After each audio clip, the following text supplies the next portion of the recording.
সুপ্রিয় দর্শক, আসসালামু আলাইকুম। সবাইকে স্বাগত জানাচ্ছি আজকের গুরুত্বপূর্ণ সংবাদে। প্রথমে জানিয়ে দিচ্ছি সংবাদ শিরোনাম, পরে বিস্তারিত। নতুন পে স্কেল নিয়ে বড় আপডেট।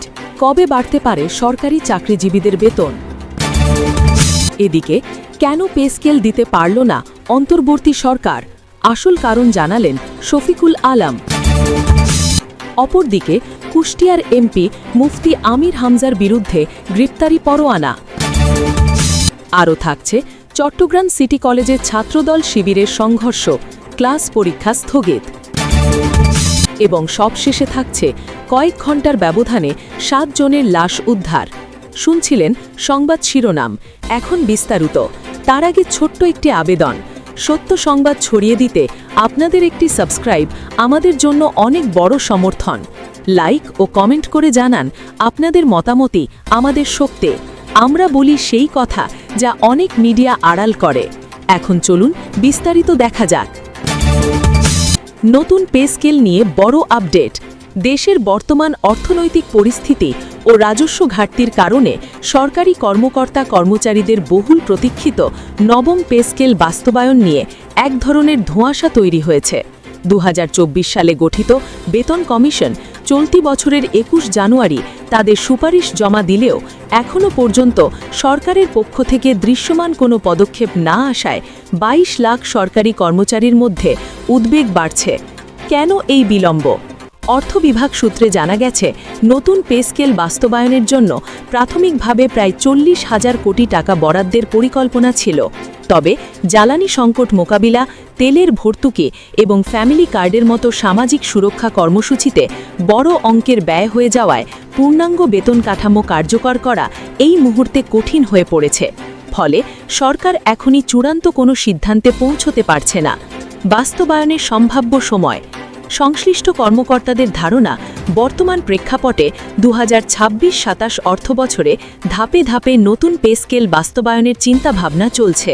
তবে সবকিছুই নির্ভর করছে দেশের সামগ্রিক অর্থনৈতিক স্থিতিশীলতা ও মূল্যস্ফীতি নিয়ন্ত্রণের ওপর। বর্তমানে সরকার দারিদ্র্য বিমোচন ও কর্মসংস্থান সৃষ্টিকে বেশি গুরুত্ব দিচ্ছে, যার ফলে পে স্কেল ইস্যুটি কিছুটা পেছনে পড়ে গেছে। কর্মচারীদের মধ্যে চাপা ক্ষোভ। 2015-র পর দীর্ঘ সময় পার হলেও নতুন কোনো পে স্কেল ঘোষণা না হওয়ায় উচ্চ মূল্যস্ফীতির এই বাজারে সরকারি কর্মচারীরা সংসার চালাতে হিমশিম খাচ্ছেন। দীর্ঘদিন বেতন না বাড়ায় প্রশাসনের বিভিন্ন স্তরে এক ধরনের হতাশা ও অস্থিরতা তৈরির আশঙ্কা করছেন সংশ্লিষ্টরা। বাজেটের দিকে তাকিয়ে সবাই। সরকারি চাকরিজীবীদের সব দৃষ্টি এখন আগামী বাজেটের দিকে। সরকার কি এই বাজেটে নতুন কোনো মহার্ঘ ভাতা বা বেতন বৃদ্ধির সুনির্দিষ্ট ঘোষণা দেবে, নাকি অপেক্ষার প্রহর আরও দীর্ঘ হবে? এই নিয়ে এখন সচিবালয় থেকে শুরু করে মাঠ পর্যায়ে চলছে নানা জল্পনা কল্পনা। এদিকে কেন পে স্কেল দিতে পারল না অন্তর্বর্তী সরকার, আসল কারণ জানালেন শফিকুল আলম। সরকারি চাকরিজীবীদের জন্য নতুন বেতন স্কেল বা পে স্কেল কার্যকর করতে না পারাকে নিজের অন্যতম বড় আক্ষেপ ও দুঃখের বিষয় হিসেবে অভিহিত করেছেন বিদায়ী অন্তর্বর্তী সরকারের প্রধান উপদেষ্টার প্রেস সেক্রেটারি শফিকুল আলম। সম্প্রতি সামাজিক যোগাযোগ মাধ্যম ফেসবুকে দেওয়া এক পোস্টে তিনি পে স্কেল বাস্তবায়নের প্রতিবন্ধকতা এবং সরকারি কর্মকর্তাদের বেতনের বাস্তব চিত্র তুলে ধরেন। পরিকল্পনা ও বাজেট থাকলেও সময়ের অভাব। শফিকুল আলম জানান, সাবেক অর্থসচিব জাকির আহমেদ খানের নেতৃত্বে গঠিত পে কমিশন যথাসময়ে প্রতিবেদন জমা দিয়েছিল। এমনকি অর্থ মন্ত্রণালয় এই কাজের জন্য 30,000 কোটি টাকা আলাদা করে বরাদ্দ রেখেছিল। তবে সরকারের হাতে সময় খুব কম থাকায় শেষ মুহূর্তে এটি বাস্তবায়ন করা সম্ভব হয়নি। তিনি স্পষ্ট করেন যে সদিচ্ছা বা পরিকল্পনার কোনো অভাব ছিল না, অভাব ছিল কেবল পর্যাপ্ত সময়ের। সরকারি কর্মীর সততা ও বেতন বৈষম্য।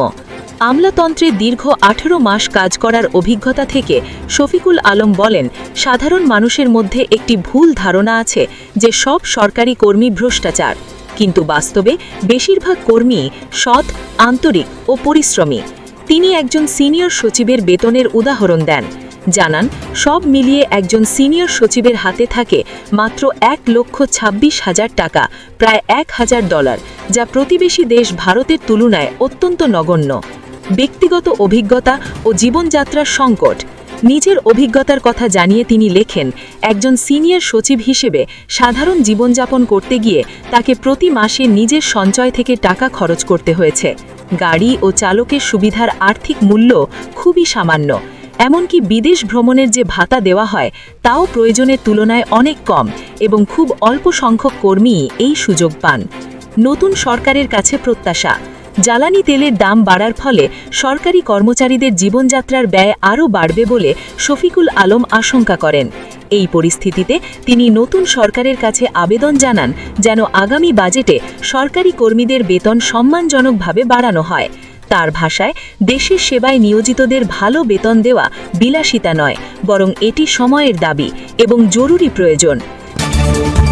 এদিকে কুষ্টিয়ার এমপি মুফতি আমির হামজার বিরুদ্ধে গ্রেপ্তারি পরোয়ানা। কুষ্টিয়া ৩ আসনের এমপি মুফতি আমির হামজার বিরুদ্ধে গ্রেপ্তারি পরোয়ানা জারি করেছেন সিরাজগঞ্জের একটি আদালত। মঙ্গলবার ২১শে এপ্রিল এই পরোয়ানা জারি করা হয়। কুষ্টিয়ার জেলা প্রশাসকের বিরুদ্ধে বিতর্কিত মন্তব্য ও দুর্নীতির অভিযোগ তোলার জমলায় এই পদক্ষেপ নেওয়া হয়।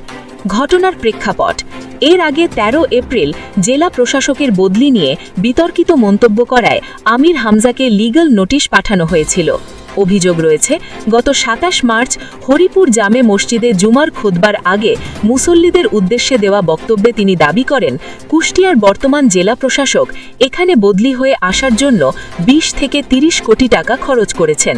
তার এই বক্তব্যের ভিডিও সামাজিক যোগাযোগ মাধ্যমে ছড়িয়ে পড়লে ব্যাপক প্রতিক্রিয়ার সৃষ্টি হয়। আইনি নোটিশ ও অভিযোগ: লিগ্যাল নোটিশে বলা হয়েছিল, একটি দায়িত্বশীল মন্ত্রী সদস্য হিসেবে মুফতি আমির হামজার এমন বক্তব্য সরকারের ভাবমূর্তি ক্ষুণ্ণ করেছে এবং জনমনে বিভ্রান্তি ছড়িয়েছে। নোটিশ পাওয়ার ৭ দিনের মধ্যে কোন ব্যক্তি বা প্রতিষ্ঠানের মাধ্যমে এই টাকা লেনদেন হয়েছে তার প্রমাণ জনসম্মুখে প্রকাশ করার নির্দেশ দেওয়া হয়েছিল। নির্দিষ্ট সময়ে প্রমাণ দিতে ব্যর্থ হওয়ায় এবং সরকারের দুর্নীতি বিরোধী অবস্থানের পরিপন্থী বক্তব্য দেওয়ায় তার বিরুদ্ধে আইনি ব্যবস্থা নেওয়া হয়।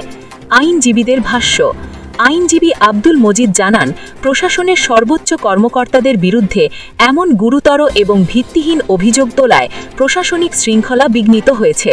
সরকার যখন দেশকে দুর্নীতিমুক্ত করার চেষ্টা করছে, তখন কোনো প্রমাণ ছাড়াই এমন দায়িত্বজ্ঞানহীন মন্তব্য আইনি অপরাধের সমান। সেই প্রেক্ষিতেই আজ আদালত তার বিরুদ্ধে গ্রেপ্তারি পরোয়ানা জারি করেন। আরও থাকছে, চট্টগ্রাম সিটি কলেজে ছাত্রদল শিবিরের সংঘর্ষ, ক্লাস পরীক্ষা স্থগিত। চট্টগ্রামের সরকারি সিটি কলেজে ছাত্রদল ও ছাত্র শিবিরের মধ্যে সংঘর্ষের ঘটনা ঘটেছে। এই পরিস্থিতিতে কলেজের ক্লাস ও পরীক্ষা বাতিল করা হয়। তবে জাতীয় বিশ্ববিদ্যালয়ের অধীনে ডিগ্রি দ্বিতীয় বর্ষ এবং মাস্টার্স কোর্সের পরীক্ষা চলমান আছে বলে জানায় কলেজ কর্তৃপক্ষ। মঙ্গলবার ২১শে এপ্রিল কলেজ ক্যাম্পাসে সকাল থেকে উত্তেজনা শুরু হয়। দুপুর ১২টার দিকে উভয় পক্ষ মুখোমুখি হয়ে পাল্টাপাল্টি স্লোগান দিতে থাকে এবং ঘণ্টাখানিক তাদের মধ্যে ধাওয়া পাল্টা ধাওয়া চলতে থাকে। খবর পেয়ে ঘটনাস্থলে অতিরিক্ত পুলিশ পৌঁছায়। পরবর্তীতে পুলিশ এবং শিক্ষকদের হস্তক্ষেপে এই পরিস্থিতি নিয়ন্ত্রণে আসে। সংশ্লিষ্টদের সঙ্গে কথা বলে জানা গেছে, ক্যাম্পাসের একটি ভবনে জুলাই আগস্টের গ্রাফিটিতে নিচে লেখা ছিল, ছাত্র রাজনীতি ও ছাত্রলীগ মুক্ত ক্যাম্পাস। পরবর্তীতে কলেজ শাখা ছাত্রদলের যুগ্ম আহ্বায়ক আবদুল্লাহ আল মামুনের নেতৃত্বে একদল নেতাকর্মী গিয়ে সেখানে ছাত্র শব্দ মুছে তার ওপর লিখে দেওয়া হয় গুপ্ত। এই ঘটনার একটি ভিডিও আল মামুন নিজের ফেসবুক আইডিতে প্রচার করেন। বিষয়টি নিয়ে ছাত্রদল ও ছাত্র শিবিরের নেতাকর্মীদের মধ্যে উত্তেজনার সৃষ্টি হয়। এক পর্যায়ে এই বিষয়টি নিয়ে কলেজ ক্যাম্পাসে সংঘর্ষে জড়ায় উভয় পক্ষের নেতাকর্মীরা। হামলার বিষয়ে কলেজ ছাত্র শিবিরের সাংগঠনিক সম্পাদক মাহমুদ জানান, চট্টগ্রাম সরকারি সিটি কলেজ ছাত্র শিবিরের নেতাকর্মীদের ওপর ছাত্রদল কর্তৃক হামলা হয়েছে। আদর্শগতভাবে দেউলিয়া ছাত্রদল শিক্ষা প্রতিষ্ঠানে আদর্শিক লড়াইয়ের তুলনায় ক্ষমতার অপব্যবহার করছে।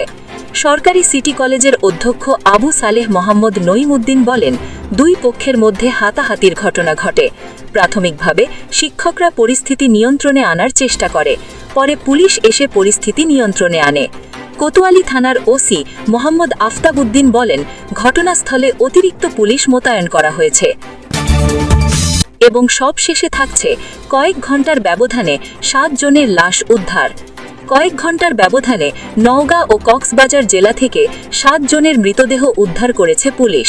এর মধ্যে নওগাঁর নিয়ামতপুরে একই পরিবারের 4 জনের মৃতদেহ উদ্ধার করা হয়েছে। এছাড়া কক্সবাজারের টেকনাফে গহীন পাহাড়ে 3 যুবকের মৃতদেহ উদ্ধারের ঘটনা ঘটেছে। সোমবার 20 এপ্রিল রাত থেকে মঙ্গলবার 21 এপ্রিল পর্যন্ত এসব মৃতদেহ উদ্ধার করা হয়। নওগাঁয় একই পরিবারের 4 জন খুন।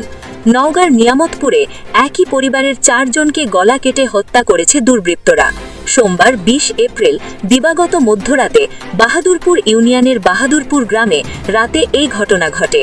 নিহতরা হলেন বাহাদুরপুর গ্রামের নমির উদ্দিনের ছেলে হাবিবুর রহমান 32, হাবিবুরের স্ত্রী পপি সুলতানা 25, ছেলে পারভেজ 9 এবং 3 বছরের মেয়ে সাদিয়া আক্তার। নিয়ামতপুর থানার ওসি মাহবুবুর রহমান বিষয়টি নিশ্চিত করেছেন। স্থানীয়রা জানায়, ভোরে হাবিবুর রহমানের বাবা নমির হোসেন ছেলের ঘরের দরজার সামনে রক্ত দেখতে পান। তিনি ভেতরে প্রবেশ করে খাটের ওপর চাদর দিয়ে ঢাকা অবস্থায় 4 জনের মৃতদেহ দেখতে পান। খবর পেয়ে পুলিশ ঘটনাস্থলে যায়।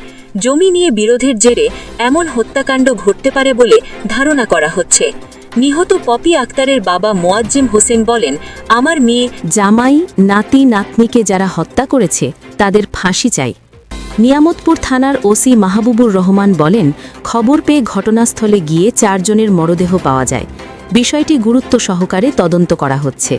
তিনি বলেন, প্রাথমিকভাবে ধারণা করা হচ্ছে ডাকাতি করার উদ্দেশ্যে দুর্বৃত্তরা ওই বাড়িতে প্রবেশ করেছিল। ডাকাতি করার পর পরিচয় প্রকাশ হওয়ার ভয়ে ওই বাড়ির কর্তাসহ পরিবারের অন্য সদস্যদের হত্যা করেছে। টেকনাফে পাহাড় থেকে 3 যুবকের মরদেহ উদ্ধার। কক্সবাজারের টেকনাফের বাহারছড়া ইউনিয়নের উত্তর শিলখালী এলাকার গহীন পাহাড় থেকে 3 যুবকের গলাকাটা মরদেহ উদ্ধার করেছে পুলিশ। মঙ্গলবার 21 এপ্রিল সকালে স্থানীয়দের খবরের ভিত্তিতে মরদেহগুলো উদ্ধার করা হয়। নিহতরা হলেন উত্তর শিলখালী এলাকার রুহুল আমিনের ছেলে আমিনুল ইসলাম রুবি, মৃত নুরুল কবিরের ছেলে মুজিবুর রহমান এবং মৃত নূর ইসলামের ছেলে নূর বশর। স্থানীয় সূত্রে জানা যায়, সকালে কয়েকজন শ্রমিক পাহাড়ের পূর্ব পাশে কাজ করতে গেলে 3টি মরদেহ পড়ে থাকতে দেখেন। তাদের চিৎকারে আশেপাশের লোকজন জড়ো হয়ে পুলিশকে খবর দেয়। বাহারছড়া পুলিশ ফাঁড়ির ইনচার্জ দুর্জয় বিশ্বাস বলেন, পাহাড় থেকে রক্তাক্ত অবস্থায় 3 জনকে উদ্ধার করা হয়। প্রাথমিকভাবে ধারণা করা হচ্ছে অপহরণ ও মানব পাচারকে কেন্দ্র করে এই ঘটনা ঘটতে পারে। ময়নাতদন্তের পর মৃত্যুর প্রকৃত কারণ নিশ্চিত হওয়া যাবে এবং সেই অনুযায়ী আইনগত ব্যবস্থা নেওয়া হবে।